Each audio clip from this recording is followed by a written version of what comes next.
Hi అండి, నేను doctor Nageswara Rao, consultant orthopaedic surgeon, Raghavendra Boinapalli hospitals. ఈరోజు మనం రీసెంట్గా మన దగ్గర సర్జరీ చేయించుకున్న ఒక పేషెంట్ ఉన్నారు. ఆ పేషెంట్ ఈ హాస్పిటల్ ఎలా ఉన్నది, అసలు ఏ పరిస్థితుల్లో మన దగ్గరికి వచ్చాడు, ఆయనకి అసలు యాక్సిడెంట్ ఎట్లా అయింది, ఏమేమి ఫ్రాక్చర్స్ అయ్యాయి, ఏ పరిస్థితుల్లో మన దగ్గరికి వచ్చాడు, మన దగ్గర ట్రీట్మెంట్ ఎలా అయింది, ఇప్పుడు ఎలా ఉన్నాడు అనేది మనం ఒకసారి పేషెంట్ ద్వారానే అడిగి తెలుసుకుందాం. హాయ్ సాయిబాబు, ఎలా ఉన్నావు? బాగుంది. ఏ ఊరు మీది? ఇస్లాంపూర్, మెదక్. ఇస్లాంపూర్, మెదక్. యాక్సిడెంట్ ఎట్లా అయింది? గుద్దిండాడు యాక్సిడెంట్.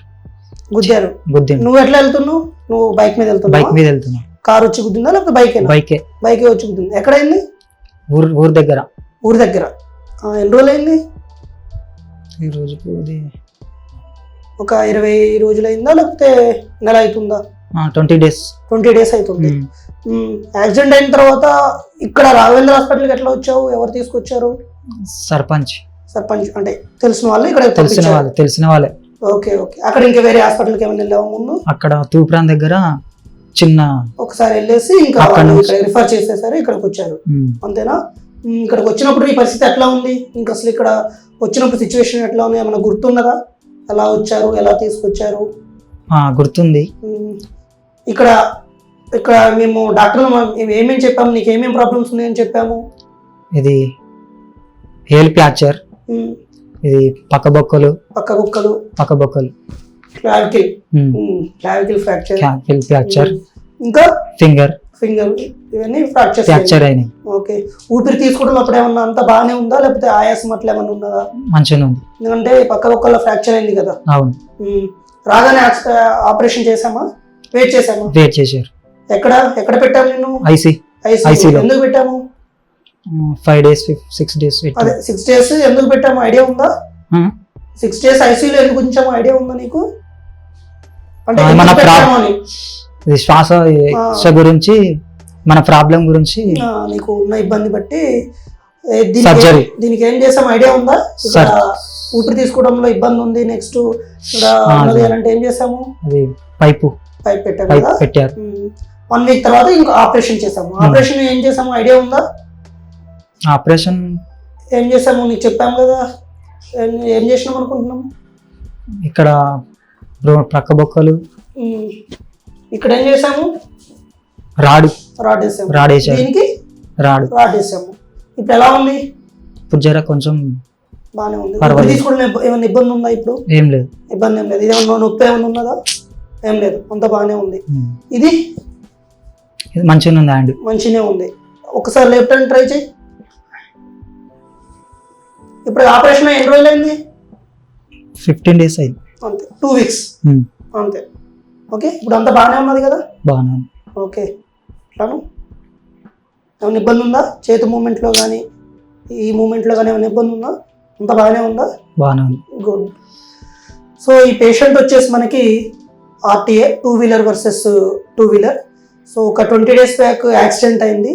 మనకి పాలిట్రామా కేసు, ఇది ఒక పాలిట్రామా కేసు. కొంచెం హెడ్ ఇంజరీ ఉంది, బట్ సిటీ అంతా బాగానే ఉంది. మెయిన్గా బ్లంట్ ఇంజరీ చెస్ట్ ఒకటి, క్లావికిల్ ఫ్రాక్చర్ ఒకటి ఉంది. మిడిల్ థర్డ్ ఇది చూసుకుంటే క్లావికిల్ ఈ ఏరియాలో ఫ్రాక్చర్ ఉన్నది, మిడిల్ థర్డ్ ఫ్రాక్చర్ ఉంది. దాంతోపాటు ఈ స్కాప్లా, ఇది ఈ గూడబొక్క ఉంటుంది కదా, ఇక్కడ కూడా ఫ్రాక్చర్ ఉన్నది. జనరల్గా మనం క్లావికిల్ ఫ్రాక్చర్స్ ఆపరేషన్ లేకుండా కూడా మేనేజ్ చేయొచ్చు చాలా వరకు, బట్ కొన్ని సందర్భాల్లో ఆపరేషన్ చేయాల్సి వస్తుంది. ఇదొక సిచ్యువేషన్. ఏంటంటే ఇక్కడ మనకి క్లావికిల్ ఫ్రాక్చర్ ఉన్నది, దాంతోపాటు ఈ గూడబొక్క ఇది కూడా ఫ్రాక్చర్ ఉన్నది. సో ఈ రెండు, ఇక్కడ ఫ్రాక్చర్ ఉంది, ఇక్కడ ఫ్రాక్చర్ ఉంది, షోల్డర్కి సపోర్ట్ ఉండదు. అందువల్ల మనం ఏదో ఒక జాయింట్ని ఫిక్స్ చేయాల్సి వస్తుంది. అందువల్ల మేము ఈ క్లావికిల్ ఫిక్స్ చేద్దామని ప్లాన్ చేస్తుండే, బట్ పేషెంట్కి దాంతోపాటు ఈ రిఫ్రాక్చర్స్ ఎక్కువ ఉన్నాయి. దాంతోపాటు లంగ్స్లో హిమోథొరాక్స్ అని లంగ్స్లో బ్లడ్ చేరటం, కొంచెం ఎయిర్ లీక్ అవ్వటం, ఇలాంటి ప్రాబ్లమ్స్ ఉన్నాయి. సో ఒక 5 days 6 days ఐసీయూకే ఇచ్చాం. ముందు మేము డైరెక్ట్గా సర్జరీకి ఏమి వెళ్ళలేదు. పేషెంట్ అటెండర్స్కి క్లియర్గా ఎక్స్ప్లెయిన్ చేసాము, ప్రజెంట్ కండిషన్ ఏంది, ఏం చేయాలి ఏందనేది క్లియర్గా చెప్పాము. వాళ్ళకి ఎంతవరకు రిస్క్ ఉంటుంది ఏందని క్లియర్గా చెప్పాము. వాళ్ళ కన్సర్న్ తీసేసుకొని ఒక 5-6 days ఐసీయూ మేనేజ్మెంట్ ఇచ్చేసి, ఒక్కొక్కసారి ఈ అల్ట్రాసౌండ్ చేసినప్పుడు ఛాతీలో ఈ బ్లడ్ అనేది, అంటే హిమోథొరాక్స్ అనేది కొంచెం ఎక్కువ ఉన్నది. అందువల్ల మళ్ళీ ఆపరేషన్ టైంలో కూడా మనకి ఇబ్బంది అవుతుంది.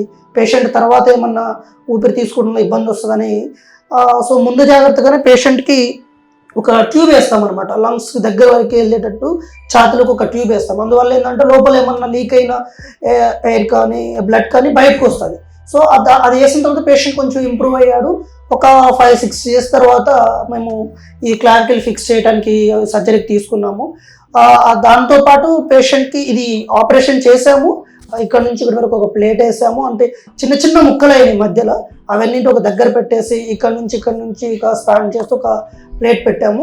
దాంతోపాటు ఒక చిన్న ఇక్కడున్న ఈ 4th ఫింగర్, ఈ పేషెంట్కి ఈ 4th ఫింగర్ అనేది ఇక్కడ ఈ మధ్యల ప్రాంతంలో ఫ్రాక్చర్ అయింది. ఇది ఫ్రాక్చర్ అయ్యి బోన్ కూడా కొంచెం బోన్ బయటకు వెళ్ళిపోయింది. సో దాన్ని ఏం చేసామనంటే ఇక్కడ నుంచి ఒక రాడ్ పాస్ చేసాము. మన దగ్గర సీఎం ఉంటుంది, దాంట్లో చూసుకుంటూ ఒక రాడ్ పాస్ చేసి ఇదంతా గాయం ఉండే ఈ గాయం అంతా కుట్లేసేసి చూసాము, అంటే ఇది ఇన్ఫెక్ట్ ఏమైనా అవుతుందా, ఎలా ఉంటుంది అనేది చూసాము. ప్రస్తుతానికి అయితే ఎక్కడ ఈ పార్ట్లో ఏమి ఇన్ఫెక్షన్ లేదు, ఈ పార్ట్లో ఏమి ఇన్ఫెక్షన్ లేదు. నెక్స్ట్ ఇది కూడా ఊపిరి తీసుకోవడంలో ఇబ్బంది ఏం లేదు. ఇక్కడ ట్యూబ్ వేసిన డిశ్చార్జ్ చేసేటప్పుడు ట్యూబ్ కూడా తీసేసాము. ఇప్పుడు శ్వాస సంబంధమైన ఇబ్బందులు ఏం లేవు. పేషెంట్కి జస్ట్ 2 వీక్సే, బట్ పేషెంట్కి మూమెంట్ కూడా బాగానే వస్తుంది. సో విల్ సీ, ఇంకొక 2 వీక్స్ తర్వాత ఈ రాడ్ తీస్తాము, ఇంకో 1 వీక్ 2 డేస్ 2 వీక్స్. ఇవాళ ప్రస్తుతానికి కుట్లు అయితే తీసాము. సో పేషెంట్కి నొప్పి అలాంటిది ఏం లేదు, గాయం కూడా పూర్తిగా మానిపోయింది. సో ఇంకొక 1 మంత్ 2 మంత్స్లో పేషెంట్కి ఇంకా వెయిట్ లిఫ్టింగ్ కూడా నిదానంగా స్టార్ట్ చేస్తాము. మనకు మెయిన్గా వెయిట్ లిఫ్టింగ్ చేయిస్తాడు పేషెంట్, ఇబ్బంది ఏం లేదు. మెయిన్గా ఈ షోల్డర్ మూమెంట్స్ ఎంతవరకు వస్తున్నాయో చూడాలి. సో ఫిజియోథెరపీ కూడా అడ్వైజ్ చేస్తున్నాము, పేషెంట్కి ఫిజియోథెరపీ అడ్వైజ్ చేస్తే ఎంతవరకు మూమెంట్ వస్తే అంతవరకు చూడాలి. సో మనం ట్రై చేస్తాం, కంప్లీట్ షోల్డర్ మూమెంట్ కంప్లీట్ వచ్చేంత వరకు ట్రై చేస్తాము. సో పేషెంట్ కూడా మనం కోఆపరేట్ చేస్తే కంప్లీట్ మూమెంట్ వస్తుంది. దాని తర్వాత ఫ్రాక్చర్ హీల్ అవుతుంది. ఫ్రాక్చర్ హీల్ అయిన తర్వాత కంప్లీట్ ఇలా అవ్వాల్సిన అవసరం లేదు, కొంచెం క్యాలస్ అనేది మెత్తడ్ ఎముక ఒకటి ఉంటుంది, అది ఫామ్ అవుతుంది. ఎక్స్రేలో మనకి బాగానే ఉంది అని తెలుస్తున్నప్పుడు చిన్న వెయిట్ లిఫ్టింగ్ ఫిజియోథెరపీ కూడా స్టార్ట్ చేస్తాము. ఒక 2-3 మంత్స్ తర్వాత పేషెంట్కి ప్రాపర్గా వెయిట్ లిఫ్ట్ చేయడానికి, అంటే ఇంట్లో సాధారణమైన వస్తువులు లేపడానికి వీలయ్యే విధంగా ఒక 2-3 మంత్స్లో ట్రైన్ చేస్తాము. ఈ రాడ్ అనేది మళ్ళీ ఒక 2 వీక్స్లో తీసేస్తాము. బట్ చూద్దాం, ఇదంతా చాలా ఫ్రాక్చర్స్ అయ్యాయి, ఇందులో కమ్యూనిటెడ్ ఫ్రాక్చర్ అంటాము. సో చాలా ముక్కలు అయ్యాయి, అవన్నీ దగ్గర పెట్టుకుంటూ ఒక వైర్ అయితే వేసాము. తర్వాత ఇది కూడా ఈ మూమెంట్ ఎంతవరకు వస్తుందో మనం ఆ రాడ్ తీసిన తర్వాత చూద్దాం అనుకుంటున్నాం. సాయిబాబు, ఓవరాల్ అంతా ఓకేనా ఇప్పటివరకు? Okay, satisfied? ఓకేనా? ఓకే.